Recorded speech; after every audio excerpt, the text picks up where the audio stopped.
Bonjour, bienvenue dans cette nouvelle vidéo, merci de vous abonner, c'est gratuit, il suffit simplement de cliquer sur le logo qui apparaît en bas à droite de votre écran.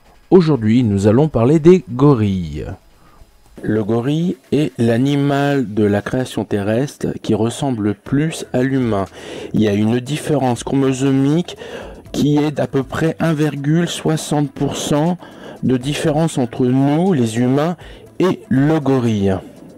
Il a non seulement de la mémoire, mais en plus, il est intelligent, il peut émettre des déductions, il sait utiliser des outils. Bon, ce sont des outils simples, ça correspond en général à des bâtons qui, par exemple, puissent lui permettre de traverser une rivière et de déterminer la profondeur. Mais ça fait partie d'une forme de réflexion assez élaborée.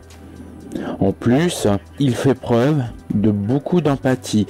Depuis toujours, on a toujours vu les gorilles comme des animaux agressifs et violents. Ce n'est pas du tout le cas. C'est un animal chaleureux, il est social et il ne fait preuve de violence que à de rares occasions. Quand, par exemple, une meute est attaquée ou par exemple, quand il doit défendre son statut de mâle dominant dans une meute. Il existe un test d'intelligence qui a été fait à de nombreuses reprises sur le gorille, mais il a toujours été négatif jusqu'au moment où les scientifiques ont enfin compris. Le test du miroir consiste à, par exemple, faire une petite tache de couleur sur la tête de l'animal. Attention, une tache non odorante, c'est-à-dire vraiment quelque chose qui est visuel.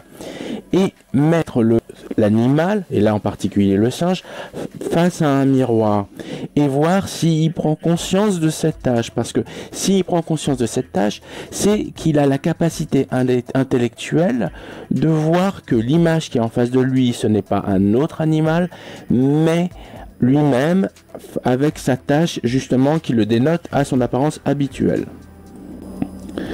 Et comme je l'ai dit précédemment, le gorille avait échoué à ce test, donc on aurait pu penser qu'il était moins intelligent, moins conscient de son apparence, de l'image qu'il peut renvoyer, mais finalement, les scientifiques au départ s'étaient trompés. Pourquoi? Parce que dans les us et coutumes des gorilles, un mâle qui par exemple pourrait être frontalement face à un autre mâle, se mettrait en situation conflictuelle et se mettrait en danger. Donc, de façon générale, les mâles ne s'observent pas comme pourrait s'observer un singe face à un miroir. Et l'expérience avait échoué. Donc, à un moment donné, on avait dû changer les outils et utiliser une caméra plutôt qu'un miroir pour que le singe n'ait pas l'impression d'être face à un autre gorille.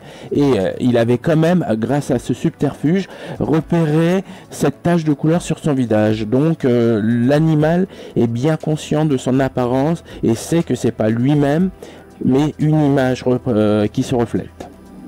Autre forme d'intelligence de cet animal. Il existe dans pas mal de créatures terrestres le fait d'attraper des parasites dans l'estomac.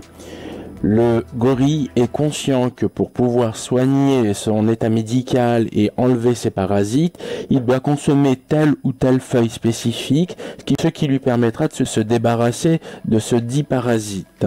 Puisqu'on en vient à parler de l'alimentation, il faut savoir que le gorille est majoritairement végétarien, mais à certaines occasions, ça peut lui arriver de se nourrir d'insectes. Donc, il serait plutôt omnivore, comme l'humain.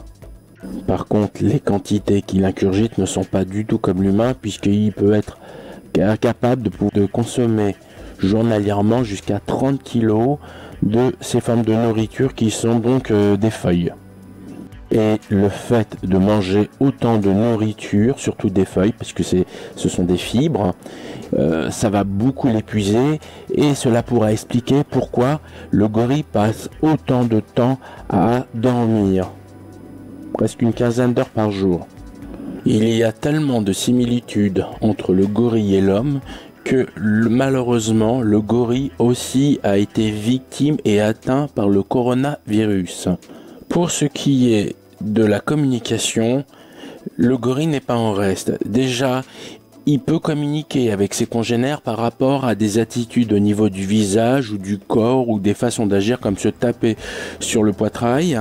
Mais ça s'arrête pas là, puisque a été démontré de façon scientifique que quand un gorille a été éduqué, il peut apprendre le langage des sourds et muets, ce qui a été le cas pour un gorille qui a vécu jusqu'à l'âge de 40 ans et qui avait été capable de pouvoir communiquer avec bon milliers de gestes, donc qui arrivait à pratiquer le langage des sourds et muets. Mais bien évidemment, pour arriver à ce résultat, il a été en permanence entouré de personnes qui étaient là pour lui apprendre à communiquer.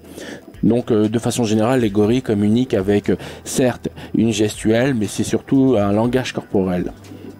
Contre le gorille qui était capable de ce langage s'appelait Coco. Et bien évidemment, à ce jour, maintenant, il est mort.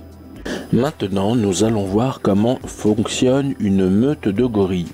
Donc c'est une configuration qui peut un peu rappeler les lions, à savoir il y a un mâle dominant qui s'appelle pelage argenté parce que son dos est de couleur blanche, ce qui renvoie à l'âge qu'il a, donc plus de 15 ans. Et autour de lui, il a des jeunes mâles. Et ce pelage argenté a plusieurs femelles. Il n'y a que lui qui puisse avoir des rapports sexuels avec ses femelles. Et en plus de ces jeunes mâles et de ces femelles, il y aura la descendance de ce chef de meute, de ce pelage argenté. À un moment donné, il se pourrait qu'un jeune mâle ait envie de devenir le chef de la meute. Donc qu'est-ce qu'il fera? Il affrontera le mâle dominant. Si il se fait vaincre, il sera chassé de la meute et il devra se débrouiller pour soit créer sa nouvelle meute ou alors essayer de force de prendre le contrôle d'une nouvelle meute en essayant de vaincre le mâle dominant. Sinon, si c'est le contraire qui arrive, c'est-à-dire c'est le mâle dominant de la meute, donc le pelage argenté, qui a été vaincu, ce précédent mâle sera jeté de la tribu et le jeune mâle ira tuer toute la descendance de ce vieux mâle pour pouvoir faire que les femelles redeviennent fécondes, ça doit passer par cet état-là, et puis surtout, il voudra, ce jeune mâle, mettre que sa descendance à lui. De façon générale, lorsqu'un jeune mâle qui sera de la descendance donc de ce mâle dominant voudra avoir des rapports sexuels pour créer sa propre descendance, il s'en ira pour créer sa propre meute. Maintenant, nous allons parler de la libido des gorilles. Il faut savoir que le gorille, pardonnez-moi cette expression, n'est pas un chaud lapin. Il faut le prier pour qu'il puisse avoir des rapports sexuels. Généralement, ça sera plus pour pouvoir se créer une descendance que pour avoir du plaisir dans l'acte. Ce qui créera une certaine forme de frustration chez la femelle et on pourra constater dans des meutes de gorilles qu'il y aura des rapports homosexuels entre deux femelles pour pouvoir assouvir leur pulsion sexuelle. On peut donc dire que le mâle n'est pratiquement jamais à la hauteur des attentes sexuelles de ses femelles. En plus, il en a plusieurs, donc bonjour le malaise. Voilà, bientôt de nouvelles vidéos. Merci de vous abonner. À bientôt.